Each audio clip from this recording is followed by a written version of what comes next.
Hi there, welcome. My name is Suze and I work with women to help them heal and integrate their inner masculine and feminine energies so that they can have lives that feel really emotionally fulfilling.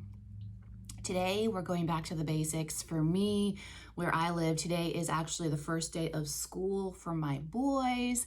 And so kind of getting into that, back to school kind of a thing, I feel like for a lot of us, maybe, it is a seasonal shift. Mentally, we shift. Maybe there's a little bit more space in your day for you to kind of get back to yourself now that the kids are contained and tucked away at school. Maybe there's more room for you to reevaluate what's going on. And that's really what I want to talk to you today of, do you just get back into the rut of like, this is what I do, now we're back to school, we're in the fall, I go back to work and my work normal life, and the kids go to school and the school normal life? Or do you intentionally step into this new season and see what could be new and fresh for you here? Feminine energy is a very playful, almost wild, it can be wild energy, a very free flowing. There is nothing stagnant or feeling like being in a rut or feeling like mundane or routine or any of that kind of stuck energy. None of that is feminine. So if you're someone who's really resonating with developing more of your feminine side, allowing yourself to be more in your feminine energy, there is this really big hunger and need from your heart and your feminine soul to find things that really feel good and make you feel alive. That's always kind of the big measuring stick for me right now, is making sure that I'm feeling alive and excited and fully interacting with my day or what I'm doing, as opposed to just going through the motions or going through the list, right? The to-do list of checking the things off. None of that is feminine energy. And it feels over time, it's just you lose any kind of excitement or meaning to life, really. So in this back to school, in this fall season, I kind of wanted to get back to the basics for women, for feminines, anyone who resonates with being more of a feminine energy being, of really letting yourself slow down for a minute. And that's kind of the thing that I appreciate about the back to school season is I've personally, with my schedule in my life, I feel like I have a little bit more space to kind of come back to myself and focus on myself, focus on where I'm at, how my body feels, what would feel really supporting to me, what would feel really nurturing to me moving forward at this present time, and not just, again, what I would normally do.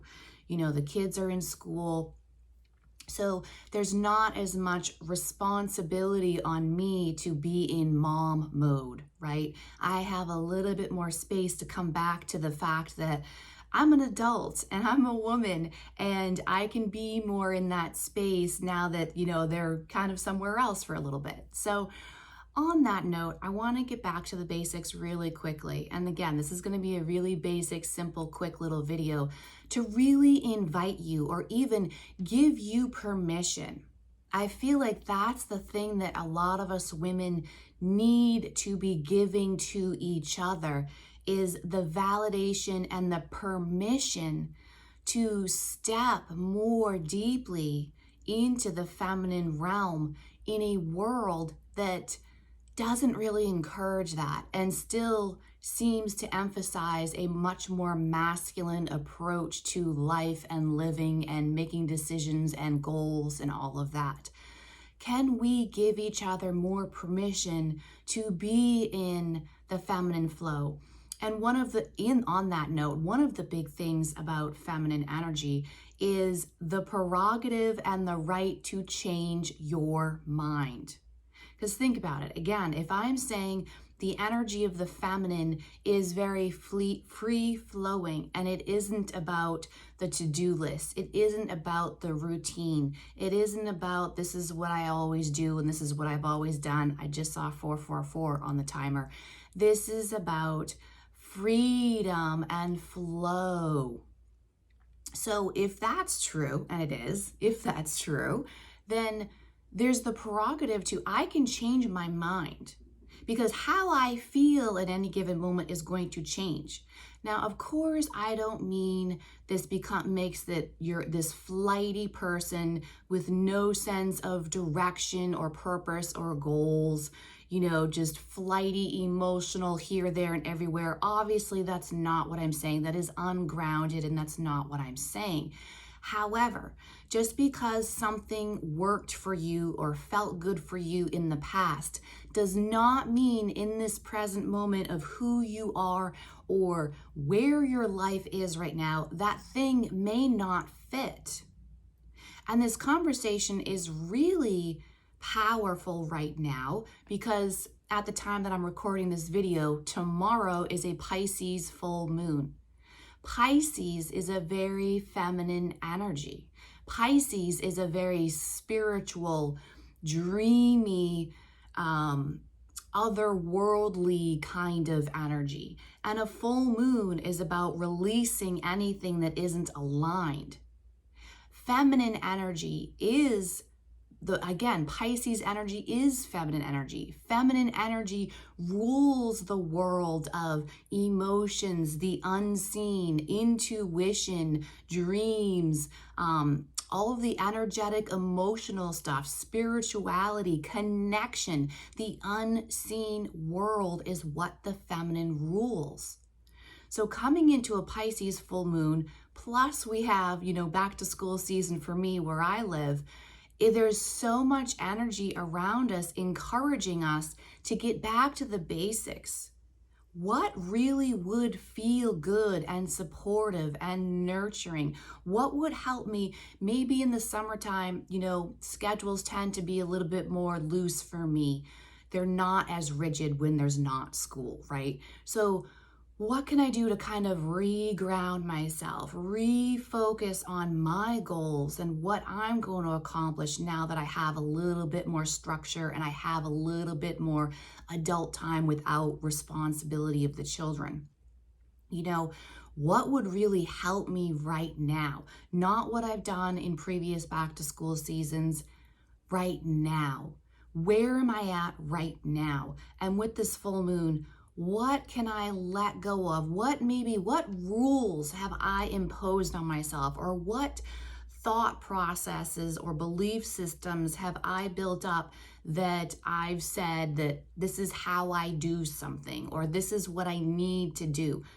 Is it really supporting the life of how I want the life to feel? Again, if we're talking about emotional fulfillment, the things that I do, and the things that are like locked and loaded in my life, the structures and systems I have created in my life, whether it be routines or thought processes or how I move throughout my day, are they still working for me in a way that makes me feel inspired and alive? Because that is so deeply feminine and what the feminine heart needs. Look at your foods. Why am I choosing to eat what I'm eating? This is a huge conversation with clients that I work with. If anyone wants work around intuitive eating and learning how to eat in a very feminine, emotional way, in the right way emotional, reach out to me. My email is in the description box below. We can schedule a couple of sessions for you.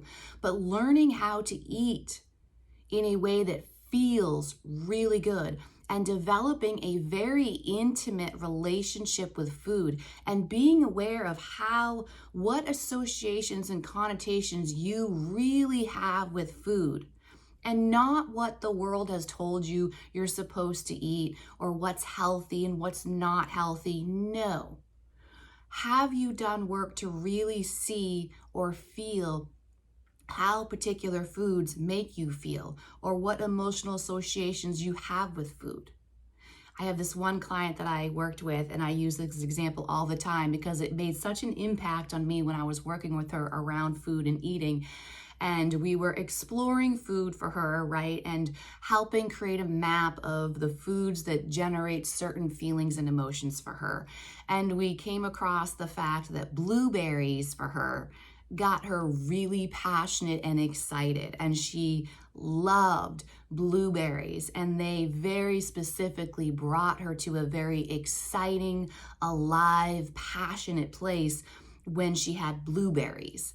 And I love that because it's like we miss out on these juicy little simple things that we overlook and think are insignificant. But if we stopped and slowed down enough, again, give yourself permission to slow down and notice how these things are making me feel. This is where life can change radically, because you just start building on that. I learned this about myself today, and write it down. I learned this about myself. I noticed this thing over here that I never noticed before. Give yourself permission to slow down and figure out the things that actually feel good. You know, I was thinking about this. I think I might do a whole video on this about, for women and feminine energy, one of the biggest gifts, really quick and easy gift that I have learned giving to women, even women I don't know, complete strangers that I just kind of run into in my everyday life. One of the greatest gifts that I have learned a feminine can give another feminine is the permission to go slow and to not feel rushed. To intuitively see when a woman is in a scenario where she's feeling rushed, and to validate her vocally and give her permission to slow down and move at a rate that feels good and safe to her. To me, that is the biggest emotional safety, is the ability, the permission to give someone to move at the pace they need to move at. I looked up and I saw 1144. 144 is a big number sync for me, and maybe for some others of you out there. So I'm going to leave the video at that for today.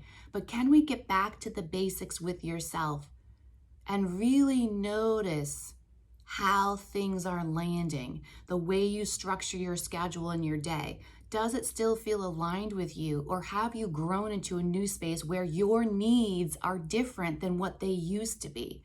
And maybe you need to tweak it. It doesn't have to be some huge, big, radical change, but just tiny little tweaks compound. And that's where overall change and transformation happens. Be patient with the process.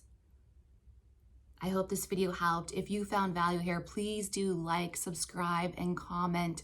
I love hearing comments about what resonated, what you appreciated the most from my videos, and how it may be relevant for whatever you're dealing with in your life. Happy back to school season. Happy fall, everybody. Let's do this. Sending so much love and healing and comfort to you all, and I'll see you on the next one.